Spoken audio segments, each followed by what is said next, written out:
പ്രതീക്ഷിച്ച ആളല്ല. പണ്ടേ ഞാൻ ചിലപ്പോൾ മണ്ണുകുത്തി പോകേണ്ട ആളാണ്. പക്ഷേ നമ്മളോട് ദൈവത്തിൻ്റെ ഒരു വാഗ്ദത്തം ഉണ്ടാവും. ആ വാഗ്ദത്തം നമ്മൾ മറന്നു പോയാലും കർത്താവ് ഒരിക്കലും നമ്മളോടുള്ള വാഗ്ദത്തം മറന്നു പോകില്ല. അത് ഇന്നല്ലെങ്കിൽ നാളെ കർത്താവ് അത് നിറവേറ്റുക തന്നെ ചെയ്യും.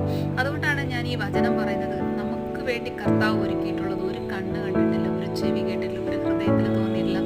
ഇന്ന് നിങ്ങളെ പഴിക്കുന്നവർ, അല്ലെങ്കിൽ ദുഷിച്ച് പറയുന്നവർ, നിങ്ങളെ തള്ളിക്കളയുന്നവർ, നിങ്ങളെ വേണ്ട എന്ന് പറയുന്നവരുണ്ടോ? സന്തോഷിക്കും.